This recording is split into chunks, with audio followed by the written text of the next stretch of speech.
Formando Cristo no Crente. TV Grácia Internacional apresenta as palavras inefáveis de Deus, o Evangelho da Graça, nos lábios de Jesus Cristo, homem. Abba, Pai. Em Gálatas capítulo 2, versículo 7, fala sobre esses dois apostolados. É por isso que Paulo disse que o próprio Deus constituiu apóstolos, porque ele constituiu apóstolos bons e maus, assim como constituiu o diabo. Foi ele quem o criou. E ele faz o bem e o mal. Deus é o governante de ambos. Agora observe o que diz aqui no versículo 7. Antes, pelo contrário, como vistes que me foi confiado o evangelho da incircuncisão, assim também a Pedro foi confiado o evangelho de quê? Diga, dois evangelhos. Há um evangelho verdadeiro e há um falso evangelho. O da incircuncisão é para nós, os gentios. O da circuncisão foi para os judeus. Portanto, há dois apostolados. Agora você precisa ver a conduta de Pedro em seu apostolado. Veja o que ele diz no capítulo 2, versículo 14. Veja o que ele diz. Bem, no versículo 11, primeiro ele diz que o líder da incircuncisão repreendeu o líder da circuncisão. Em outras palavras, Paulo repreende Pedro no versículo 11. Ele lhe diz, mas quando Pedro chegou a Antioquia, resisti-lhe face a face, porque era de quê? Ele quer dizer que Paulo chega e diz, vejam irmãos, a mim foi dado o evangelho da incircuncisão, e a Pedro foi dado o evangelho da circuncisão. Mas então ele o repreende dizendo, você está de condenar Pedro. E alguém poderia dizer, imagine se Pedro lhe dissesse, Paulo, se você está dizendo que Deus me deu o evangelho da circuncisão, então fique com os judeus, porque a circuncisão é para os judeus. Isso vem de Moisés, foi um pacto defeituoso, não leve isso para os gentios. É por isso que Jesus, nos dias de sua carne, estava dizendo aos apóstolos que pelo caminho dos gentios não ireis, não levem isso aos gentios, isso é para vocês judeus. Mas no versículo 14, Pedro não lhe dá ouvidos. Veja o que diz o versículo 14. Mas quando vi que não andavam retamente segundo a verdade do evangelho. Diga, do evangelho. O evangelho é a incircuncisão, que é onde você está abrigado neste momento. A certeza de que você está andando na verdade, de que não está em um ministério mentiroso, de que não está em um falso apostolado é essa. Mas vendo eu que não andavam retamente segundo a verdade do evangelho, disse a Pedro na presença de todos, se tu, sendo judeu, vives como gentios e não como judeu, por que obrigas os gentios a se judaizarem? O que Pedro estava fazendo? Ele estava forçando nós gentios a fazer o quê? Bem, você sabe que Pedro estava errado, porque seu evangelho era o evangelho da circuncisão para os judeus. O evangelho de Paulo era para nós, os gentios. E então o que acontece? Quando Paulo vai para Roma, ele começa, porque os gentios estavam lá. Os romanos não eram judeus, eram gentios. Então Paulo disse, este é o meu território. Pedro, não vá para Roma. Este é o meu território. O evangelho da incircuncisão, eu quero levá-lo a Roma. Mas, quando ele começou a falar sobre isso, Pedro maquinou e disse, não convém que este homem viva. Então a história. Diga, a história. Ei, aqueles de vocês que estão nos assistindo pela internet, vocês vão entender isso. A história diz que Paulo, seu dever era ir aonde? Para os gentios, com o evangelho da incircuncisão. Mas então Pedro chegou e os apóstolos procuraram uma maneira de matá-lo. E então quem foi o primeiro papa? Pedro. E o que Pedro fez? Paulo disse a ele, veja, você está de condenar, não traga a circuncisão para os gentios. Mas Pedro persistiu. É por isso que Pedro é mau. Pedro foi desobediente.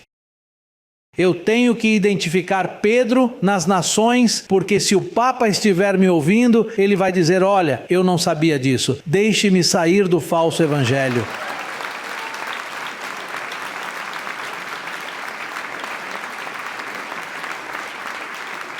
Você sabe que padres, pastores, ministros, pentecostais, batistas, evangélicos, diferentes denominações, adventistas do sétimo dia, que são gentios, mas engoliram a isca de Pedro e estão na circuncisão.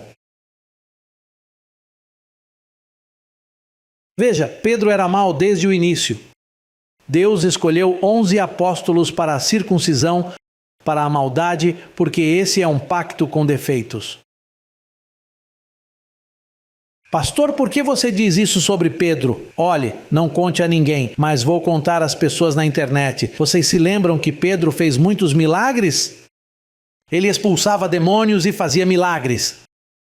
Bem, vocês sabem o que Jesus disse sobre esses apóstolos? Ele disse a eles: naquele dia, muitos me dirão, em teu nome expulsamos demônios, e eu lhes direi, nunca vos conheci, praticantes do mal, fazedores de maldade.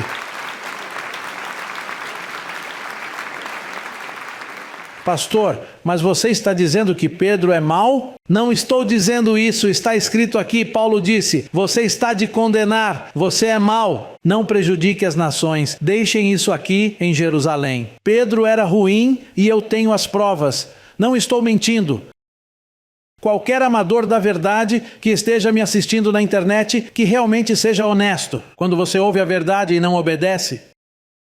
Paulo diz, estes servem ao seu ventre, não amam a Jesus Cristo. Mas o que realmente ama Jesus Cristo e está me ouvindo, ele vai dizer, ele está dizendo a verdade. Paulo teve que repreender Pedro. Irmãos, estamos falando de história. Isso é histórico. Vocês não percebem que até hoje a igreja tem sido enganada? Até hoje, a igreja tem sido enganada. Você e eu estamos acordando agora. Estamos vendo os danos de Pedro. Você sabe que há um detalhe na vida de Jesus. Nos dias de sua carne, ele afirma que nenhuma mentira foi encontrada em sua boca. Não é verdade? O que isso significa? Que o que ele falava era o quê? Verdade. Ah, e ele disse, em verdade vos digo que toda palavra ociosa, toda palavra neutra que os homens disserem, será levada em conta no dia perante os anjos. Em outras palavras, ele comparou essas pessoas aos meninos que vão às praças. Assim diz a Bíblia, que falam coisas tolas e dizem tolices e disparates. Para toda palavra que sai da boca, ele aplicou isso a si mesmo, porque nunca falou uma palavra corrompida. Isso significa que quando um dia ele disse a Pedro, Pedro, aparta-te de mim, Satanás.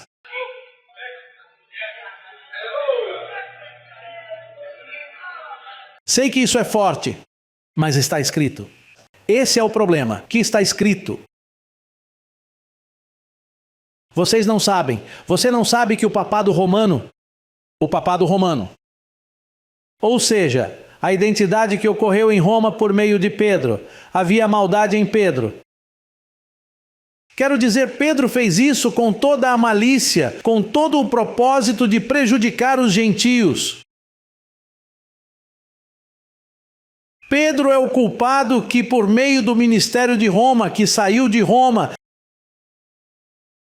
as nações foram prejudicadas. Veja, a pobreza é culpa da Igreja Católica. Veja, os enganos políticos, a corrupção política. Todos os danos que este mundo está recebendo agora são por causa desse falso apostolado.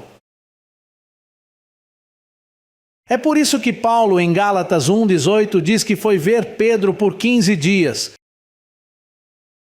Bem aí, em Gálatas 1,18, quer ver? Por causa das nações. Muitos de vocês já sabem disso, mas vejam. Vejam o versículo 18 do capítulo 1 de Gálatas. Ele diz, depois de 3 anos, subi a Jerusalém para ver Pedro e fiquei com ele por quantos dias? 15 dias. O que você acha que Paulo estava fazendo com Pedro? Veja, Pedro, vou te dizer, você estava com Jesus nos dias de sua carne, mas depois que ele ressuscitou, apareceu para mim e me deu um evangelho diferente do que você prega para os gentios. Em 15 dias você pode falar muito, hello? E então 14 anos se passaram e Paulo não aguentou mais. Paulo disse, tenho que defender meu ministério. Esse bandido não tem respeito. Estive com ele por 15 dias e avisei. E, no entanto, ele ainda está determinado a levar esse falso apostolado para nós, os gentios, a amada. Deus escolheu Paulo para comunicar a nós os mistérios e eles estão nos vendendo uma missa, nos vendendo escapulários, vendendo cruzes, vendendo rosários, vendendo historinhas de santos e santas e de coisas, porque este é o tempo de papai, este é o tempo de Deus para separar os maus dos bons, para separar os maus. Eu preciso que você me ajude nisso. Você é um devedor. Você está em débito com o Espírito. Hello? Há uma dívida. Quero que você conheça a verdade, permaneça na verdade, se mantenha na verdade e pregue a verdade. É isso que você tem que pregar.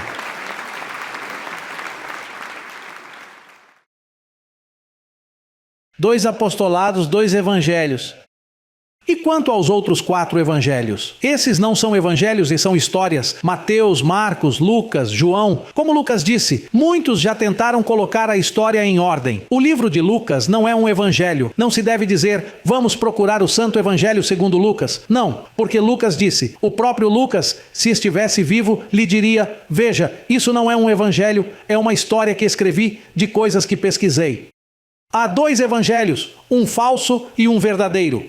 O verdadeiro é o do apóstolo Paulo e só é encontrado em 14 livros, de Romanos a Hebreus. Logo tem os outros livros que estão na Bíblia, mas não são evangelhos. São histórias, são escrituras, mas o evangelho vai de Romanos a Hebreus e você precisa saber disso.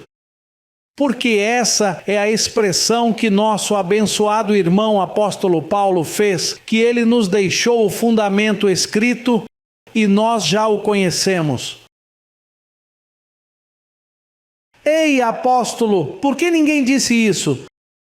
Todos nós fomos enganados. E sabe de uma coisa? Eu também fui enganado por muitos e muitos anos. Eu suspeitava que havia algo errado, mas não sabia exatamente o que era. Sabe, os teólogos que estão me olhando agora, eles dizem, o que esse homem está dizendo? Está escrito, e por que ninguém disse isso antes? Porque Deus o reservou. Deus ocultou o entendimento por 2000 anos, porque Deus escolheu 11 apóstolos da maldade. Pastor, você está dizendo que os apóstolos eram maus? Todos eles eram maus. Observe que eles eram tão ruins que a Bíblia diz que quando Cristo morreu, o apóstolo da incircuncisão, Paulo diz, Cristo morreu uma vez e levou o pecado para sempre. Para que Cristo morreu? Para tirar o quê? Tirar o pecado do caminho, certo? Ele o tirou do meio para sempre. Agora João vem e diz, irmãos, e se alguém pecar, temos um advogado para com o Pai. Então assim que João diz, se alguém pecar. Sabe o que João estava fazendo? Jogando no chão todo o propósito da morte de Cristo na cruz do Calvário. Quer dizer, João era mais maligno do que Pedro.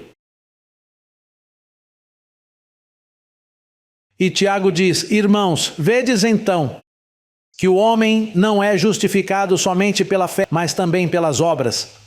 E Paulo diz, irmãos, concluímos, portanto, que um homem é justificado pela fé sem obras. E Tiago diz, não é pela fé, mas também pelas obras. Não. Então, Romanos 11:6 tem que ser excluído, onde diz que se é pela fé, não é mais pelas obras. Caso contrário, a fé não é mais fé. E se é por obras, não é mais pela fé. Caso contrário, a obra não é mais obra. Tiago era apenas mais um bandido e também era irmão de Jesus. Pastor, mas se você continuar falando sobre esses apóstolos, você vai matar todos eles. Mas eu tenho um chamado para identificá-los. Mas observe que o próprio Deus ocultou todo esse evangelho da incircuncisão.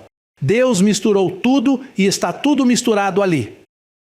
E ninguém sabia como desembaraçar essa coisa de todos esses livros. E eu também não. Ninguém. Nem eu com teologia americana.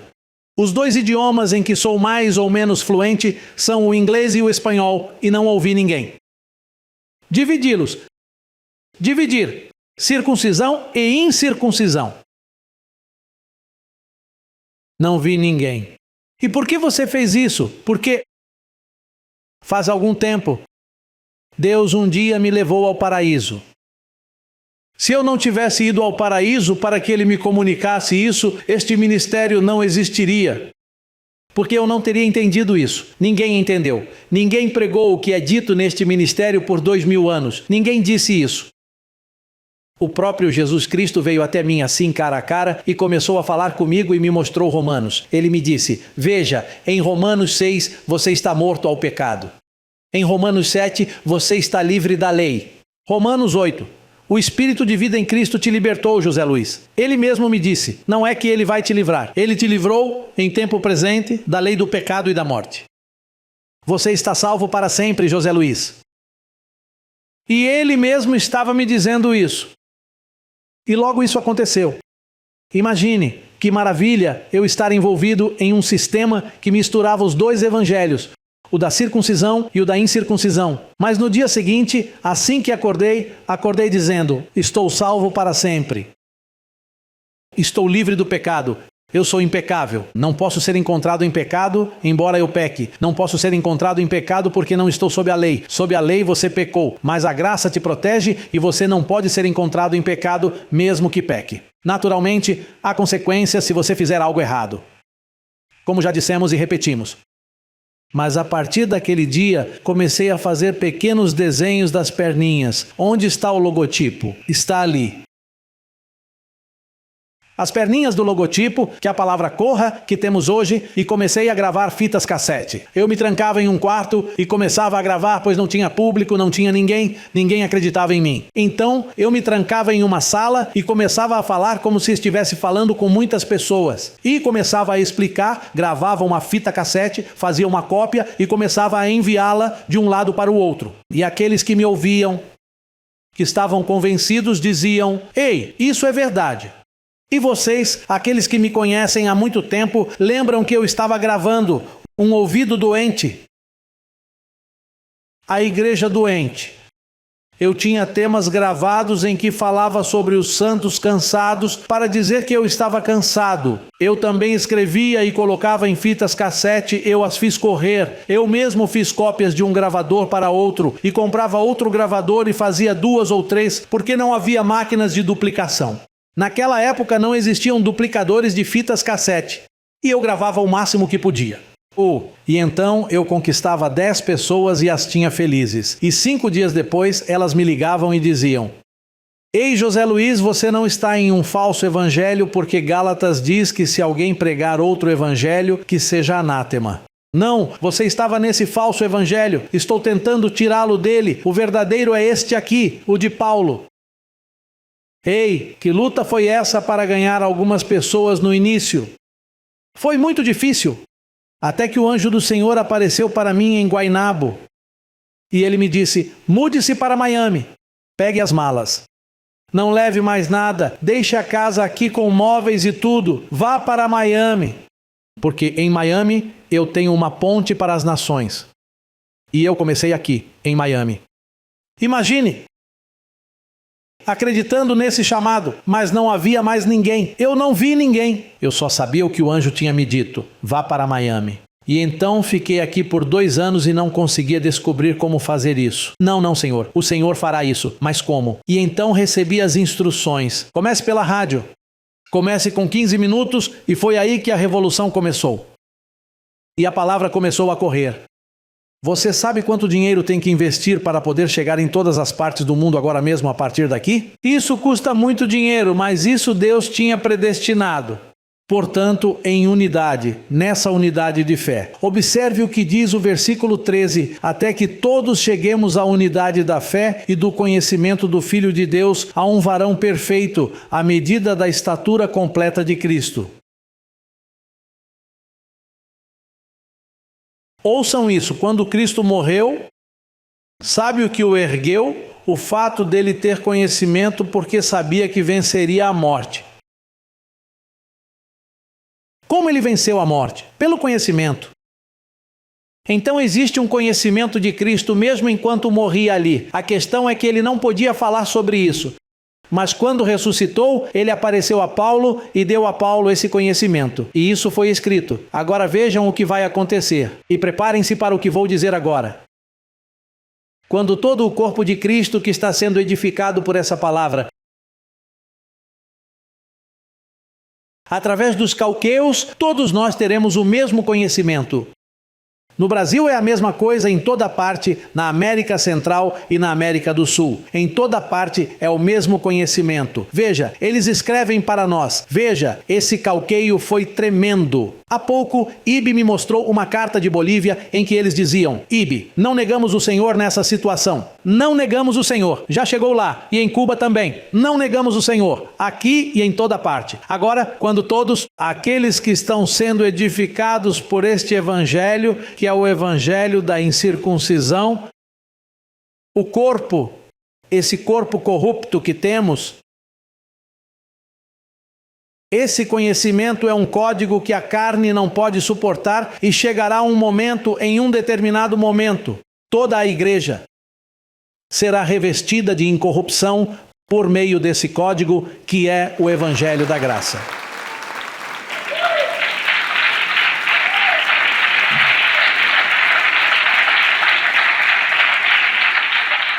Ei, mas aí diz todos, não diz alguns. Aí não diz os irmãos mais ungidos, que oram muito e dobram os joelhos. Não, são todos, porque o conhecimento não faz acepção de pessoas. Quando você é edificado aqui, ninguém é mais espiritual do que outro, porque o conhecimento evita que apareça a competição humana de que eu sou mais do que você e você é mais do que eu. Isso existe no sistema. Você não vê que existem os irmãozinhos ungidos, aqueles que vêm à frente e oram, ou aqueles que vêm no sábado quando o pastor diz: irmãos, no sábado vamos jejuar e orar, aqueles que podem vir porque as coisas estão ruins, Satanás está tomando conta da igreja. Esse tipo de corrupção, esse tipo de conversa corrupta, de conhecimento corrupto, bem, aí vão alguns e outros estão frios. Essa linguagem joanina, porque quando você não é frio nem quente, isso não é assim, isso é circuncisão. Isso vem de Moisés. Lembra que Moisés levantou a mão e conquistou o povo? Mas se ele abaixasse a mão, o povo de Deus perdia. Mas se outro viesse e ajudasse a levantar a mão, o povo começava a ganhar. Lá é uma competição, aqui não é assim. Aqui estamos todos completos e perfeitos, sem que nos falte nada. Aqui a competição vem do Senhor. O que eu tenho pena é do sistema religioso que nos critica. Sabe por quê? Porque quando isso se revista de incorrupção, lembre que seu trabalho no Senhor não é em vão. Está sentadinho aqui ouvindo isso e escuta, se alimenta. Isso é um conhecimento que precisa explodir de alguma forma. Você não percebe que nem tudo pode permanecer apenas em conhecimento? Chega a uma estatura. Diga estatura. Sim, há uma estatura, há uma medida. A plenitude de Cristo quando todos nós chegarmos. E então, em toda parte do mundo, onde estará esse corpo? Que está sendo edificado, porque todos aqueles que ele possui chegarão. Em um abrir e fechar de olhos, não apenas seu entendimento será iluminado, mas seu corpo será transformado quando este corrupto se revista de incorrupção. Então, você sabe como seria glorioso viver aqui na terra com um corpo glorificado? Você se lembra de quando Jesus Cristo ressuscitou e andou com um corpo glorificado? Ele esteve 50 dias, isso é bastante tempo por aí, e eles o viram. E havia 2 homens a caminho de Emaús, e disseram: com razão que nossos corações arderam dentro de nós quando este homem passou ao nosso lado.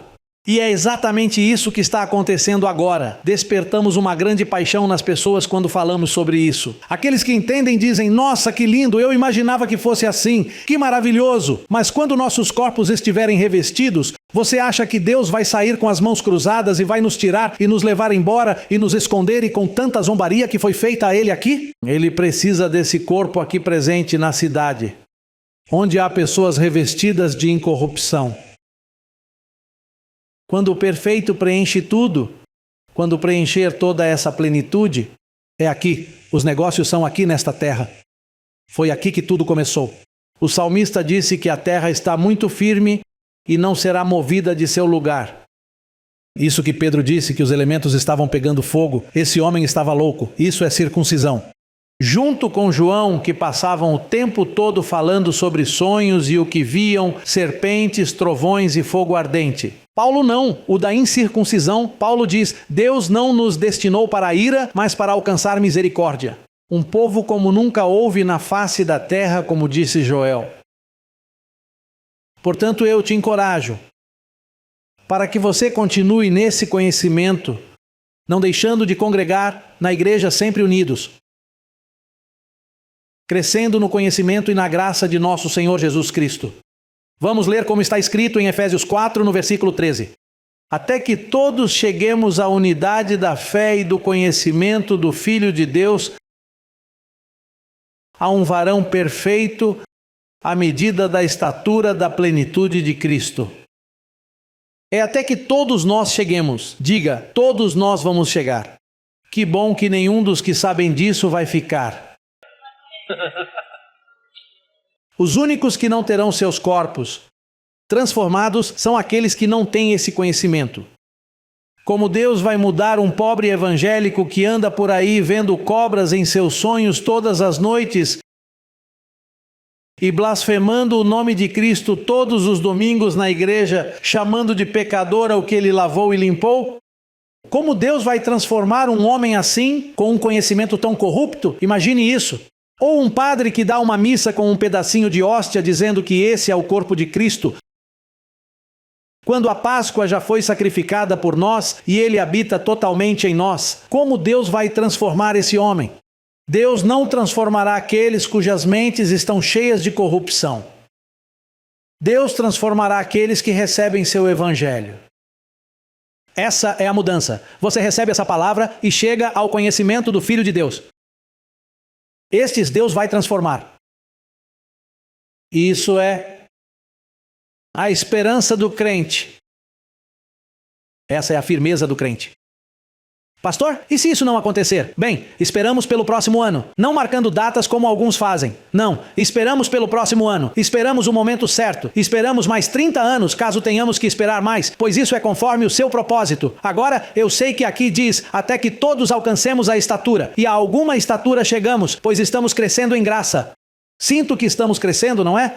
Estamos vendo com nossos próprios olhos quantas pessoas tiveram suas mentes transformadas aqui, quantos se sentem completos e abençoados, quantos entendem sua posição em Cristo Jesus, quantos sabem que receberam uma graça maravilhosa conforme ao dom de Cristo.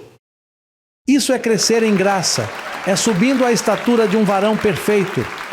Vocês são abençoados. Vamos cantar para o Senhor. Abençoados todos vocês que me veem na internet. Saudações a toda a Igreja de Jesus Cristo em todo o mundo. E recebo que logo os olhos de seu entendimento sejam iluminados e que você possa entrar para reinar em vida juntamente com todos nós.